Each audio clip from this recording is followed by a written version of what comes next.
अस्सलाम वालेकुम दोस्तों, कैसे हैं आप सब। आई होप आप सब बहुत अच्छे होंगे। अल्हम्दुलिल्लाह मैं भी बहुत बढ़िया हूँ।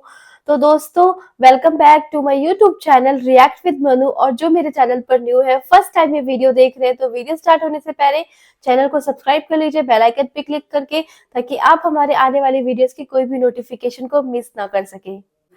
तो फ्रेंड्स, आज हम जिस वीडियो पे रिएक्ट करने वाले हैं वो एक बहुत ही प्यारा और खूबसूरत वाकया है। हजरत उमर का मदीने का वाकया है और बहुत ही प्यारा और खूबसूरत वाकया है। सच में ये वाकया सुन के आपको रोना आ जाएगा, इसलिए वीडियो को पूरा एंड तक देखिएगा। और ये वाकया बहुत ही अच्छे तरीके से बयां किया है पीर अजमल रजा कादरी जी ने, और इनके बयान पहले भी मैंने अपलोड किए हैं और वीडियोस आप जाके देख सकते हैं, पुराने वीडियोस। और ये एक नया वाकया लेकर मैं आपके सामने आई, क्योंकि मुझे रिक्वेस्ट आ रही थी काफी टाइम से कि आपने कोई वाकया पे रिएक्ट नहीं किया है और आप सिर्फ नात पे रिएक्ट करिए। तो आज मैं एक वाकया लेकर आई हूँ आपके साथ शेयर करने के लिए। तो चलिए दोस्तों, वाकया देखते हैं, सुनते हैं और ध्यान से सुनिएगा। चलिए फ्रेंड्स, वीडियो को स्टार्ट करते हैं।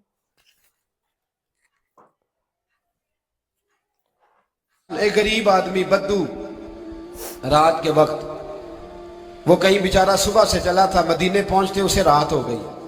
उसने डरते हुए ना खैमा ही बाहर लगा लिया। जहां रात हुई ना, आधी रात को कोई 1-2 बजे समझ ले पहुंचा मदीने, तो उसने बाहर ने खैमा लगा लिया। बीवी उसकी उम्मीद से थी, बच्चे की विलादत का वक्त करीब आ गया, बीमार हो गई, उसने खैमा लगाया। बीवी अंदर है, हजरत उमर फारूक गश्त पे थे रात को, साथ एक गुलाम था। हजरत उमर फारूक रज़ी अल्लाह ताला अन्हु कहने लगे वो आग जल रही है थोड़ी सी, पता करो कौन है। तो आपका गुलाम पता करने गया तो बद्दू ने डांट दिया, कहने लगे जाओ, तुम्हें क्यों बताऊं। हजरत उमर खुद गए, कहने लगे मुसाफिर भाई बता तो सही। कहने लगा जी छोड़े, मैं आपको क्यों बताऊं, मैं कौन हूं, कैसे आया हूं। फरमाया खैमे के अंदर से कराहने की आवाज है, कोई दर्द से चीख रहा है, बता हमें बात क्या है। कहने लगा जी मैं फुला बस्ती फुला इलाके का एक गरीब हूँ, अमीरुल मोमिनीन उमर फारूक से मिलने आया हूँ, और रात हो गई है तो यहाँ खैमा लगाया है, सुबह मैं उनसे मिल के चला जाऊंगा। तो रात को तकलीफ देना पसंद नहीं किया, तो मेरी बीवी उम्मीद से थी, अब बच्चे की विलादत का वक्त करीब है, पास कोई नहीं। हजरत उमर कहने लगे तू ठहर, मैं अभी आया। चेहरे पे नकाब है, उसे बताया नहीं मैं ही अमीरुल मोमिनीन। उमर दौड़े गए, अपनी जौजा से कहने लगे अगर तुझे बहुत बड़ा अजर मिल रहा हो तो हासिल करेगी। कहा करूंगी। तो कहने लगे चल फिर मेरे साथ, बहुत बड़ा अजर है। एक दोस्त के यहाँ विलादत का वक्त है, जरूरत की चीजें साथ ले लो। उस औरत ने थोड़े दाने ले लिए, घी ले लिया। हजरत उमर से कहने लगी लकड़ियां इकट्ठी कर लें। अमीरुल मोमिनीन, काउंसलर की बात नहीं बता रहा आपको, मैं आपको MPA की बात नहीं बता रहा, MNA की बात नहीं बता रहा, जो 10 गांव को मिला के चेयरमैन बना उसकी बात नहीं बता रहा, उसकी बात बता रहा हूं जो 22 लाख मुरब्बा मील का हुक्मरान है। उसकी बात बता रहा हूं जो गली से गुजरे तो शैतान रास्ता ही बदल जाता है। उसकी बात बता रहा हूं जिसके बारे में मेरे मुस्तफा करीम सल्लल्लाहु ताला अलैहि वसल्लम ने फरमाया मेरा उम्र तो वो है कि 950 साल हजरत जिब्रील भी इसकी शान बयान करे तो अजमत खत्म नहीं होती। इतना बड़ा शख्स। हजरत उमर ने लकड़ियां इकट्ठी की, ईंटों का रोड़े लेके चूल्हा बनाया, पहुंच गए। आपकी जौजा कहने लगी ये थोड़े दाने डालने, घी डालने और एक लकड़ी लेके इसको हिलाएं, तैयार करें। खुद जौजा अंदर चली गई, हजरत उमर बाहर पकाने लगे। वो बद्दू कहते हैं मैं इस तरह का उनके साथ बिहेव करने लगा जैसे को किसी चौकीदार के साथ नहीं करता। मैंने समझा जी उमर ने चौकीदार रखे आने जाने वाले मेहमानों का। मैं कभी पानी का प्याला मांगता, कभी कोई बात, उमर दौड़े जाते, कभी पानी लाते। ओ मुसलमानों, ओ मेरे रसूल के गुलामों, अजीजों, हजरत उमर फारूक। वो गुलाम कहते हैं मैं उमर से कहता, मैं कहता गुलाम पानी ला, तो उमर दौड़ के पानी लाते। मैं कहता तुझे घी पकाना भी आता है, पहले भी कभी पकाया है? तो उमर फरमाते कोशिश तो कर रहा हूं। मैं कहता पहले भी कभी तेरी बीवी ने ये काम किया है? तो हजरत उमर कहने लगे मुझे याद नहीं, पूछ के बताऊंगा। कहते क्या रंग था, क्या अंदाज था, क्या मुस्तफा की तरबियत थी, क्या अंदाज हुजूर ने सिखाए गुलामों को। ये किस तरह का अमीर है कि ये हंडिया पका रहा है, फूंके मार रहा है एक गरीब के लिए, देहाती के लिए जिसे जानते भी नहीं। अंदर उस शख्स की बीवी के यहां बेटा पैदा हुआ तो हजरत उमर की बीवी अंदर से बोल के कहने लगी अमीरुल मोमिनीन मुबारक हो, आपके दोस्त के यहाँ बेटा पैदा हुआ है। जब कहा ना अमीरुल मोमिनीन मुबारक हो, तो वो शख्स कहता है मेरे हाथ कांपने लगे और मैं इस तरह दौड़ा कि मेरी पगड़ी गिर गई। मैं दौड़ा तो उमर ने बुलाया, कहा किधर जाते हो? कहने लगा आप अमीरुल मोमिनीन हैं, आप अमीरुल मोमिनीन, आप उमर हैं। कैसर और किसरा जिसके नाम से कांपे आप वो हैं, जिसे मुस्तफा ने दुआ मांग के अल्लाह से मांगा वो वाले उमर है आप, जिसके लिए अलीउल मुर्तजा फरमाते हैं मैं रोज दुआ करता हूं वो वाले उमर है, जिसके बारे में अबू बकर सिद्दीक ने फरमाया था कि मैं अल्लाह से कहूंगा मौला जो तेरे महबूब की उम्मत के हक में सबसे बेहतर था मैं उसे खलीफा बना के, वो वाले उमर है।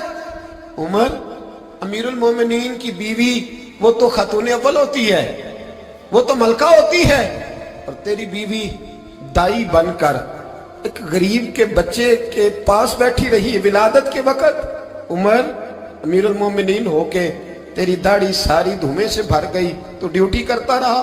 तो सैयदना उमर रो पड़े और उस बद्दू को सीने से लगा के कहने लगे तुझे पता नहीं तू कहाँ आया है, इस शहर का पता है? उसने कहा हुजूर कहाँ है? फरमाया ये मेरे नबी का मदीना है, ये मुस्तफा का मदीना है, यहाँ अमीरों का इस्तकबाल नहीं होता, यहाँ गरीबों के इस्तकबाल होते। यहाँ हुजूर ने इस स्टेट पे मेरे रसूल पाक ने वो वाला रंग दिया है कि अब गरीब सर उठा के जीने लगे हैं, अब मजदूरों को इज्जतें मिलने लगी हैं, अब यतीमों ने सर उठा लिया है कि हमारा कोई सुनने वाला आ गया है। तो फ्रेंड्स, आप लोगों ने वाकया सुना, वाकये में बहुत ही ज़्यादा खूबसूरत और बहुत ही ज़्यादा इमोशनल वाकया था। और इस वाकया से, बयान से साफ साफ पता चलता है कि हमारे हज़रत उमर कैसे थे, हमारे प्रॉफिट मोहम्मद कैसे थे, और उनकी जो गाइडेंस थी, जो उनकी शिक्षाएं थी, वो कैसी थी कि यहाँ तक कि उन्होंने जो खलीफा बनाए थे वो भी बिल्कुल जो है उसी तरह से बिहेव करते थे जैसे हमारे प्रॉफिट मोहम्मद करते थे। और कितने ज़्यादा उनके दिल में नेकी भरी हुई थी, वो आप इस बयान से साफ साफ मतलब देख सकते हैं। इस बयान में साफ साफ झलक रहा है कि कैसे एक गरीब मुसाफिर जो है उनसे मिलने के लिए आता है उनके शहर मदीने, और मदीने आता है और वहाँ पे बहुत रात हो जाती है तो वो वहाँ पे ही अपना टेंट लगा लेता है, क्योंकि वो सोचता है कि मैं सुबह मिल लूंगा। और वो साथ में उसकी वाइफ होती है जो प्रेग्नेंट होती है, और साथ में ही वो अपनी प्रेग्नेंट वाइफ को भी टेंट में रखता है अंदर, और बाहर बैठा होता है। और बाहर से वहाँ पे गश्त पे होते हजरत उमर अपने एक गुलाम के साथ, और उन्होंने नकाब पहना होता है तो वो बंदा जो है पहचान नहीं पाता उन्हें। तो हजरत उमर जो है पहले अपने गुलाम को भेजते उस मुसाफिर के पास कि पूछ कर आओ ये कौन है और इसने यहाँ पे टेंट क्यों लगा रखा है। तो जब गुलाम जाता है तो वो भगा देता है उनको कि तुम जाओ यहाँ से, कौन हो तुम, मुझे नहीं पता। तो फिर हजरत उमर खुद जाते, पूछते कि भाई तुम कौन हो और यहाँ पे क्या कर रहे हो इतनी रात को, यहाँ पे टेंट क्यों लगा रखा है, और अंदर से किसी के कराने की भी आवाज आ रही है।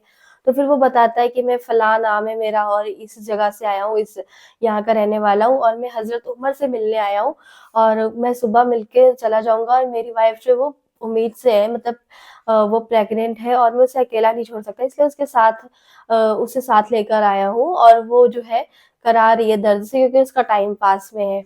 तो इतना सुनते ही फिर हजरत उमर कहते तू रुक मैं आता हूँ। और फिर हजरत उमर जाते अपने बेगम को वहां से लेकर आते, मतलब उन्हें बताते कि अगर तुम्हें कोई पुण्य का काम, मतलब कि तुम्हें कोई एक नेक काम करने को मिल रहा है, क्या तुम उस नेक काम की जो है नेकी कमाना चाहोगी? तो वो भी कहती है ठीक है जरूर, क्यों नहीं। और वो साथ में उनको बोलती है। फिर हजरत उमर उन्हें बताते हैं कि एक प्रेग्नेंट लेडी है मेरे दोस्त की और उसको ज़रूरत है, उसका टाइम बहुत नज़दीक है और डिलीवरी होने के लिए, तो इसको ज़रूरत है हमारी। तो फिर वो बताती है कि आप थोड़े तो दाने ले लीजिए, घी ले लीजिए और लकड़ी इकट्ठी कर लीजिए, और वो लेकर चल पड़ते हैं उस खेमे की तरफ। और वहां पे पहुंचते हैं तो वो जो बेगम होती है हजरत उमर की, वो उन्हें कहती है कि आप ये दाने जो है भूनिए, पकाइए अच्छे से, और मैं तब तक अंदर चली जाती हूँ। वो अंदर जाती है और हजरत उमर जो दाने पका रहे होते हैं, और फिर जो हजरत उमर की वाइफ होती है वो अंदर से आवाज देती है कि मुबारक हो बेटा पैदा हुआ है। और हजरत उमर का ऐसे जो नाम होता है उनका बादशाह वाला वो वाला नाम लेकर उन्हें पुकारती हैं। तो जो वो मुसाफिर होता है उसे पता चल जाता है कि हज़रत उमर ही है और ये इस तरह से काम कर रहे हैं जैसे कोई गुलाम काम कर रहा हो, जैसे हज़रत उमर ने कोई चौकीदार उनकी सेवा में तैनात कर दिया हो, कोई नौकर तैनात कर दिया। इस तरह से ये भाग-भाग के हमारे लिए काम कर रहे हैं और उनकी आँखों से आँसू निकल आते हैं और वो भागने लगते हैं। तो हज़रत उमर उन्हें रोकते हैं कि क्या हुआ, क्यों जा रहे हो? और उन्हें गले लगा लेते हैं और उन्हें बोलते हैं कि रो मत, तुझे पता भी है कि तू कहाँ पर है? तो वो कहता है मुसाफिर कि नहीं, मुझे नहीं पता मैं कहाँ पर हूँ। तो वो कहते हैं कि ये मेरे आका का घर है, मेरे आका का मदीना है और मेरे आका के मदीने में अमीरों के इस्तकबाल नहीं होते बल्कि गरीबों के इस्तकबाल होते हैं, यानी गरीबों की ज़्यादा सुनवाई होती है, गरीबों की मदद की जाती है और यहाँ से कोई भी गरीब कभी दुखी होकर नहीं जाता, कभी भी कोई दुखी होकर नहीं जाता। जो दुखियारी कोई दुःख लेकर भी अपना आता है, उसका भी दुःख यहाँ पे ख़त्म कर दिया जाता है, उसके दुःख मिटा दिए जाते हैं। तो यहाँ से कभी कोई खाली हाथ नहीं जाता, कभी कोई दुखी होकर नहीं जाता है। तो यहाँ से तुम कैसे ऐसे जा सकते थे? तो यहाँ पे ये जो बयान था वो ख़त्म होता है, तो इससे हमें पता चलता है कि जो हमारे हज़रत उमर हैं, वो कितने नेक हैं, कितने दयालु हैं और कितनी ज़्यादा उनके अंदर नेकी भरी हुई है। और इससे पहले भी मैंने एक वीडियो अपलोड की थी हज़रत उमर का और एक रोते-बिलखते हुए बच्चों का वाक़या, जो उनके लिए भी वो खुद ही रसद पानी लेकर आ रहे थे और उनकी मदद की थी गरीबों की, जो बच्चे भूखे थे पिछले 3 हफ्तों से, तो उनके बच्चों की भी मदद की थी, वो भी आप जाके वीडियो देख सकते हैं। मेरी प्रोफ़ाइल में ही पड़ी हुई है। और फ्रेंड्स, ऐसी वीडियोज़ देखने के लिए हमें सब्सक्राइब ज़रूर कीजिए और अगर आपको वीडियो पसंद आई हुई हो, तो ज़्यादा से ज़्यादा शेयर कीजिए, लाइक कीजिए, कमेंट कीजिए एंड नेक्स्ट वीडियोज़ में कौन-से टॉपिक पे बनाऊँ उसके लिए प्लीज़ कमेंट करके बताइएगा। अब हम आपको मिलेंगे नेक्स्ट वीडियो में। तब तक के लिए अल्लाह हाफ़िज़, दुआओं में याद रखिए।